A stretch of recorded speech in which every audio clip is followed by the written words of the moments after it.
السلام عليكم ورحمة الله وبركاته. عاملين ايه؟ ان شاء الله تكونوا بخير. لازمكم زياد زكريا. وفيديو ان شاء الله يكون فيه ريفيجن، مش ريفيجن قوي يعني، على شابتر 9. مجرد بس حل معاك سؤال امتحان السنة اللي فاتت، سؤالين امتحان السنة اللي فاتت وامتحان تخلفات، وبعدين افكرك بشوية حاجات كانت موجودة في الشابتر وخلاص على كده. مش هطول معاك، اقول لك على كام نوت وخلاص. وعندك فيديو الشرح، وكده كده الشابتر مفيهوش حاجة، الشابتر بسيط الحمد لله. اول جزئيه كانت سيجمنت انكم ستيتمنت. كان بيجينا انكم ستيتمنت نعملها للهول كومباني ونقسمها لديفيجنز او سيجمنتس، اللي هي اقسام في الشركه، او ديفيجن سيجمنت يقولوا زي ما يقول. فانا هحل معاك على، يعني اراجع معاك على شكل امتحان السنه اللي فاتت. يقول لي تشوكلت كومباني عندها تو ديفيجنز، دارك ووايت. دارك شوكليت يعني وايت شوكليت. المهم in 2024 each had sales of 600,000. يعني كده ده أول نقطة. النت سيلز بتاعت كل واحدة فيهم 600,000، 600,000. فتعمل الهول كومباني. قبل ما تعمل الهول كومباني وأديك إيه؟ كل واحد يقول لك each had sales of 600,000. فتبقى الدارك ب 600,000 والوايت ب 600,000 ب 600,000. وبالتالي الهول كومباني هتبقى مجموع الاتنين. احنا عارفين في الهول كومباني بنحط التوتال بتاع الاتنين، فهتبقى 1,200,000. دي كده اول بوينت، خلصنا من السيلز. بقينا ايه؟ بقينا فاريبل كوست. والله جايز اقسمها لك، جايز اديها لك على مره واحده، ممكن اقسمها لك كوجز واوبريتنج، وممكن اديها لك كلها مره واحده فاريبل وخلاص على كده. احنا عارفين في الشرح كان مقسمها، في أي سؤال في الشرح كان مقسمها على شكل، مش كله، سؤال تقريبا واحد بالشكل ده. ده سؤال خدناه من اسئله الشرح، ده واحد من الاتنين اللي حليناهم في الشرح على سيجمنت انكم ستيتمنت او سيجمنت انكم ستيتمنت. مش شرط بقى يديك فاريبل كوست كوجز وفاريبل اوبريتنج، اقصد كوجز واوبريتنج، مش شرط خالص لا. فهنا في السؤال راح قايل لي variable expenses run 60% of sales بالنسبة للدرج ديفيجن. يعني لما تيجي تحسب ال variable cost بالنسبة للدرج ديفيجن، هتاخد 60% في السيلز بتاعته. السيلز بتاعته كام؟ 600,000، اضربها في 60%، يطلع لك 360,000. ده كده الضرب. وطب الوايت and 65% of sales for the white division. يعني 65% من السيلز بتاعت white division عبارة عن variable cost. تاخد ال 600,000 تضربها في 65%، هيديك ال variable cost بتاعت الوايت division. وبعدين تجمع الاتنين مع بعض، الكوست تتجمع على بعض، السيلز بتجمع مع بعض، وهكذا الكونتريبيوشن مارجن تجمع مع بعض. يعني ما تروحش تلخبط نفسك باشارات على ايه، انت تجمع على طول الرقمين، حطها من براكتس عشان تبين له انها كوست، لانها كوست بس كده. حلو كده، خلصنا ايه لحد التوتال فاريبل كوست. اول حاجه كنا نحسبها بعد ما نجيب التوتال فاريبل كوست، كونتريبيوشن مارجن. سيلز ماينس فاريبل كوست يديني كونتريبيوشن مارجن.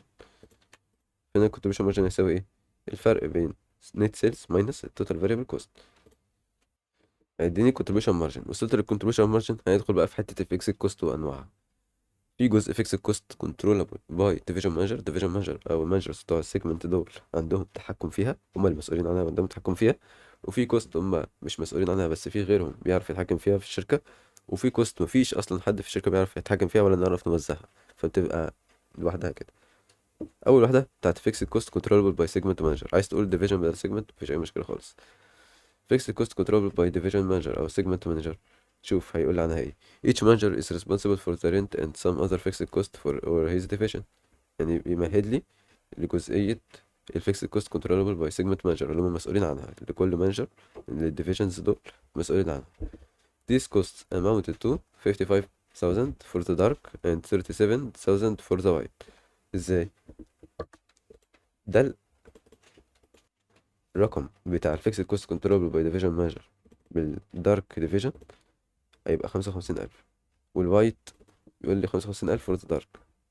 يبقى نحط عند الدارك 55,000، وعند الوايت 37,000. طب هنا عند هول كومباني بنحط مجموعهم هما الاتنين. جبت فيكس كوست كنترول باي سيجمنت مانجر، حط وراه على طول كونتريبيوشن مارجن المرتبط بيها، اللي هو ايه؟ كونتريبيوشن مارجن كنترول باي سيجمنت مانجر، بنفس الاسم، حتى من نفس الاسم. هتجيب الفرق بين الكونتريبيوشن مارجن وبين الفيكس كوست كنترول باي ديفيجن مانجر. الفرق بين دي ودي هيديك كونتريبيوشن مارجن كنترول باي سيجمنت مانجر. طب بعدين نخلص على كده؟ لا، لسه في فيكس كوست تانية. الديفيجن مانجرز دول اللي هم مسؤولين عن دارك وايت مش عارف يتحكموا فيها، بس في غيرهم يعرف يتحكم فيها. while there are other expenses that managers had no control of. لما يقول لك دي ما تفتكرش يقصد انها unallocated او uncontrollable بشكل عام، لا. وانا بيكلمك ان المانجرز ما عندهمش كنترول اوف، بس هيرجع يقول لك ايه؟ الاماونت بتاعها كذا والدارك عنده كذا. يعني ده معناه انها allocated عادي، بنعرف نوزعها. بس هي فكرة مش الديفيجن مانجر هم اللي بيتحكموا فيها ناس تانية. فلما تقول not controllable by division measure او controllable by others براحتك. مقدارها قد ايه؟ بيقول لك amounted to 145,000. دي لمين؟ دارك ولا وايت؟ محددليش. يبقى ده كده التوتال بتاعهم هما الاتنين. يبقى دي كده 145,000 عند الهول كومباني. طب تعالى نتأكد. بيقول لي of which 85,000 related to dark. مظبوط. يبقى 65,000 منها مرتبطة بالدارك، يبقى 60,000 مرتبطة بالوايت. وبعدين جبت كنت فيكس كنترولابل، فيكس كوست كنترولابل باي اذرز او نوت كنترولابل باي سيجمنت مانجر، اي حاجه براحتك. هتجيب الكونتريبيوشن مارجن بتاعها. قلت لك كل فيكس كوست لها كونتريبيوشن مارجن لحد ما توصل للاخر خالص انك تجيب النت انكم. فيكس كوست كنترولابل باي اذرز هتطرحها من كونتريبيوشن مارجن كنترولابل باي سيجمنت مانجر، هيديك كونتريبيوشن مارجن كنترولابل باي اذرز على اسم الفيكس كوست.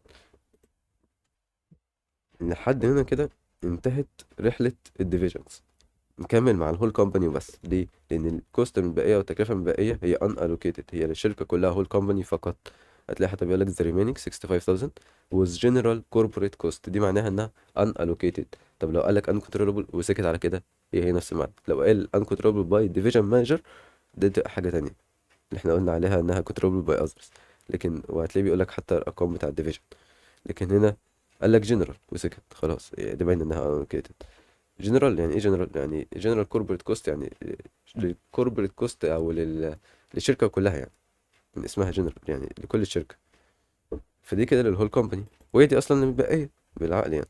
فدي كده هتبقى لا ان الوكيتد او ان كنترولبل او ايا كان.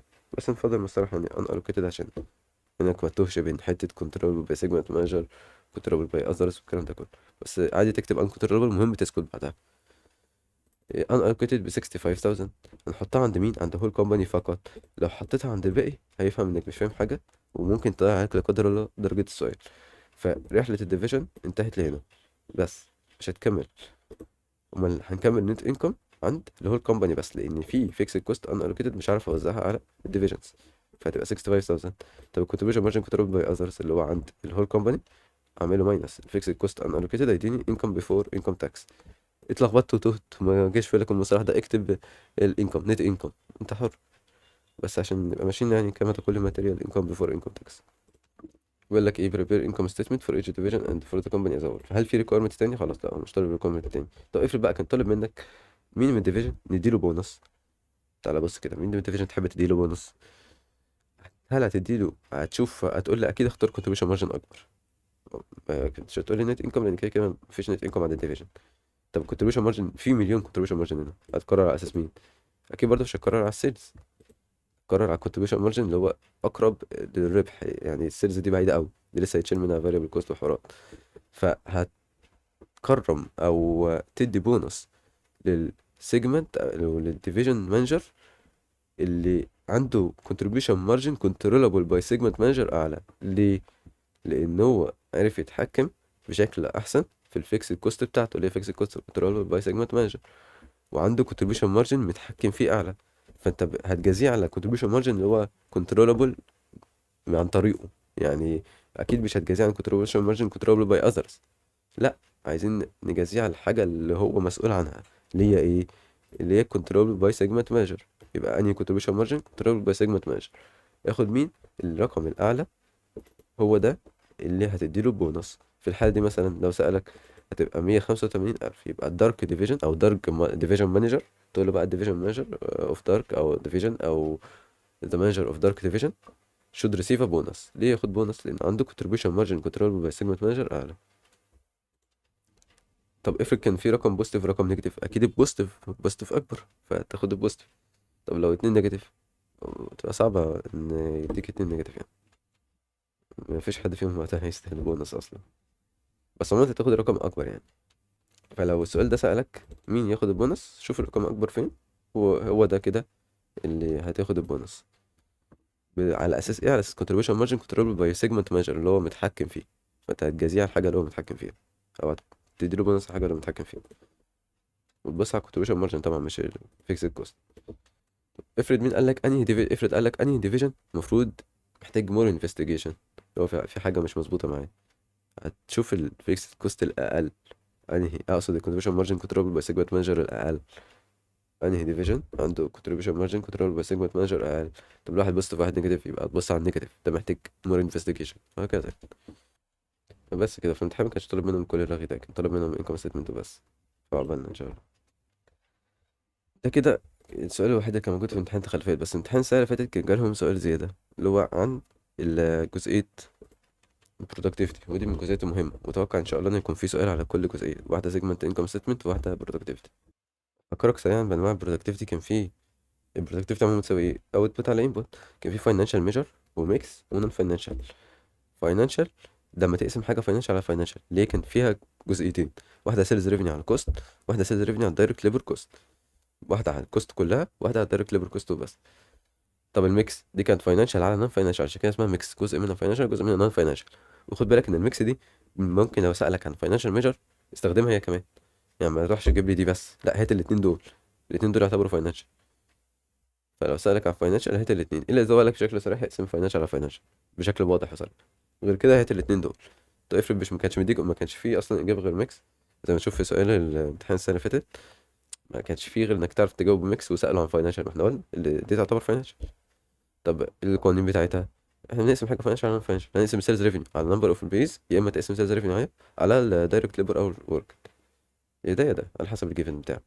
طب النون فاينانشال ميجر اللي هي بنقول عليها فيزيكال ميجر، هي مش فاينانشال، هي حاجه فيزيكال، تلاقيه باوندز ما اعرفش ايه وهكذا. يونتس، يونتس دي ممكن تبقى باوندز مثلا من اليونتس. فبنقسم يونتس على الاورز، يونتس على الاورز، الاثنين حاجه نون فاينانشال، الاثنين مش بيتقاسوا بالدولار لا. وخدنا طبعا كذا فكرة في الأسئلة مهمة لازم تحلهم بإيدك طبعا. فكرة الانفليشن، حتة إنك لما بيبقى في انفليشن بتراعيه في حتة الميكس، أو اللي هي نون فاينانشال على نون فاينانشال. قبل ما نغرق في حتة مش هنغرق فيها أول حاجة إن شاء الله، مش هتطول. أفكرك هنا زي ما قلت لك، مش بتحط فيكسد أن ألوكيتد، مش بتحط برضه نت إنكم، وهتوزع النت إنكم هنا. ما تجيبش دي 100,000 وتقول 100,000 ماينس زيرو 100,000، لأ، سيبها بس هي كده. الديفيجنز وقفت على الخطوة دي بتاعت كونديشن مارجن كنترول باي أذرز، بس على كده. شوف السؤال ده عايز ايه. بيقول لي تومز لاندري had the following results in 2022 و 2024. الانفليشن ريت ب 12% بالنسبة ل 2024، يعني حصل انفليشن في 2024 ب 12%. فانت هتحتاج تعمل adjusting لأنهي سنة اللي ما فيهاش انفليشن أصلا، سنة قديمة. والانفليشن في العادي بيبقى في السنة الجديدة، فانت بتقوم معدل السنة القديمة وتحط فيها الانفليشن عشان المقارنة تبقى مظبوطة، ما تقارنش حاجة فيها انفليشن بحاجة ما فيهاش انفليشن. مديني باوندز اوف لاندري بمعرفش كام باوند ل 2022 2024، مديني سيلز ريفينيو، مديني دايركت ليبر اورز ورك. عايز ايه؟ عايز compute the percentage change for the financial productivity measure for both years، للسنتين عايزين financial productivity measure. مين مدور financial productivity measure؟ تعالى نفتكر اصلا الميجرز. كان عندي ايه؟ كان عندي جزئية ال financial productivity measure. هل ينفع اقسم financial على financial؟ في حاجة من دول؟ مفيش اصلا. يعني عندي sales revenue بس ما عنديش حاجة financial تانية، ما عنديش cost. ما عندكش. طب عندك ليبر كوست، دايركت ليبر كوست برضو ما عنديش. طب ازاي اجيب فاينانشال؟ مش انا قلت لك الميكس يعتبر من الفاينانشال؟ فلما يقول لك فاينانشال هات الميكس. طب افرض في الجزء التاني برضو اللي هو فاينانشال على فاينانشال، هات الاتنين عشان يبقى اجابتك ما فيهاش حاجه ناقصه ان شاء الله. هنا اصلا ما فيش غير جزئيه الميكس، فهو ده اصلا يعتبر فاينانشال، انا قايل لك كده يندرج تحت قائمه الفاينانشال. فده كده تبقى 2022، ودي 2024، ودي percentage change percentage of change اللي هو طالبها. طبعا في ناس ممكن ما تعملهمش كلهم في جدول واحد، ممكن ناس تعمل ال productivity بتاعت كل سنة وتجيب percentage change تحت لوحدها براحتك. القانون اللي هنستخدمه بتاع الميكس، عايز تكتب ميكس عايز تكتب القانون على طول، sales revenue على number of employees براحتك. هنا بقى مش number of employees، هنا انت اللي موجود معاك ايه؟ direct labor hour work، فهتقسم sales revenue على direct labor hours work. معكش number of employees بس وقت معكش cost ولا direct labor cost، فهو ده القانون الوحيد المتاح ليك. في 2022 خد بالك ان ده كده ميكس، يعني تحتاج تعمل adjusting للانفليشن. 2022 تاخد سيلز ريفينيو تقسمها على الدايركت ليبر اور ورك. فهنستخدم باونس دي في حاجة؟ لا. لو هتجيب نون فاينانشال بقى كنت هتستخدم باونس. كنت هتعملها ازاي؟ كنا نجيب الباونس على اليونتس على الاورز، كنت هتقسم دي على دي. ده لو عايز نون فاينانشال، وانا بقول لك فاينانشال، خلاص يبقى هنقسم السيلز ريفينيو على دايركت ليبر اورز ورك. انت بتشوف ايه من دول من القوانين اللي معاك ينفع تستخدمها. بالنسبة للجيفن على حسب الجيفن، ملهاش قاعدة ثابتة، على حسب الجيفن. وانت كده كده معاك القوانين. سيلز ريفينيو بكام في 2022؟ نبدأ ب 2022. سيلز ريفينيو في 2022 405 900. فاكتب لنا نقلها بس 405 900. لو وقفت على كده اجابتك ناقصة ليه؟ في انفليشن. انفليشن بكام؟ ب 12%. ده الانفليشن ريت. قلت لك لو ادولك 12%، فانت بتضرب في 1 بلس 12% عشان تخليها 112%. عايز تضرب في 112% على طول برضه صح يعني. لو كان مدولك مثلا ب 112% خلاص مش هتعدل فيها. طب لو ادولك ب 0.2 تضرب في 1 بلس 0.2. طب لو ادولك 1.2 جاهزة خلاص مش هتعدل فيها. فلو باختصار اعلى من 100% او اعلى من واحد، فهي كده اداك يعني الرقم اللي هيبقى بعد الانفليشن جاهز، فخلاص هتاخده زي ما هو. لكن لو اقل من واحد او اقل من 100%، فده معناه ان انت لسه هتضرب في 1 بلس. فده كده نضرب في 1 بلس ال 12% عشان تجيب الرقم بعد الانفليشن. 1 بلس او 100% بلس ال 12%. كده كده 1 متعبر عن 100%، فخلاص هكتب 12% بس. يبقى في 1 بلس 12%. افكرك تاني عملنا دي ليه؟ في انفليشن حصل في 2024، انت عايز تعدل الجزء اللي هو في فاينانشال في دي. ايه الجزء في فاينانشال؟ اكيد مش هتعدل ليبر اورز ورك، اكيد دي مش دي اللي اتاثرت بالانفليشن. مين تاثر؟ الريفينيو لانها دولارز، فده تاثر بالانفليشن. فانت هتظبطها وتحط فيها الانفليشن. كده كانك بتجيب لو حصل لها انفليشن رقم بعد انفليشن يبقى كام، عشان تعرف تقارن بين الاثنين وتشوف تاثير البرودكتيفيتي، عشان ما يبقاش في تاثير انفليشن يبان على انه تاثير برودكتيفيتي ولا حاجه.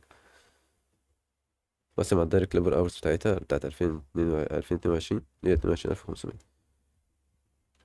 هتطلع معاك شوية كام رقم، حوالي 4 أرقام بعد علامة الديسيمال. هتاخد ايه؟ بيقول لك راوندد، فانت قربها، فخليها مثلا 20.2. سيبك من الباقي، هو قال لك راوندد. كده كده عادي يعني، طبيعي بتقرب عادي. ما تنساش الانفليشن. هنيجي عند التانية نعمل نفس الكلام بس من غير الانفليشن. هي التانية أصلا اللي كان فيها الانفليشن، فخلاص انت تعملها انفليشن تاني ليه؟ انت عملت الأولى عشان تظبطها تخليها زي التانية. في السنة الجديدة هي بيكون فيها الانفليشن. تقسم السيلز ريفينيو بتاعتها 513 150 على الأورز بتاعتها 23,325. تطلع ب 22. ويا سلام بقى لو توضح إجابتك، مش أنت قسمت الدولار على أورز؟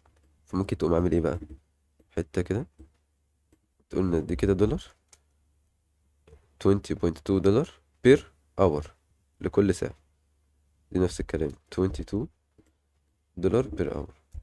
لو ما كتبتهاش ونسيت عادي يعني، مش حكاية، فاهم قصدي؟ بس عشان بس تبقى مظبوطة. طب برسنتج تشينج بيجيب نيو ماينس اولد على الاولد. نيو ماينس الاولد على الاولد. النيو اللي هي ايه؟ برودكتيفيتي الجديدة بتاعت السنة الجديدة، على الماينس القديمة على القديمة. يبقى الجديدة اللي هي 22 ماينس 20.2 على 20.2 عشان نشوف البرسنتج تشينج، التغيير اللي حصل. طبعا لما تيجي تحسب على الآلة تضرب في 100. ممكن أقول لك احنا برضو نعمل مكان نضرب في 100، بحيث ان احنا دوبك ننقل على الآلة على طول بس كده، عشان إجابتنا تبقى بإذن الله كاملة مفيهاش حاجة ناقصة. بس هنا في تعديل بسيط، هي دي 550 مش 500. دي كده 550، فدي هتبقى بوينت 16. عايز تخليها 20.1 عادي براحتك، ممكن اخليها 20.2 20.16 اي حاجة، مش هي 20.16 بس كده. ودي نفس الكلام نخليها 20.16 ودي 20.16. شفت ال50 فرقت ازاي؟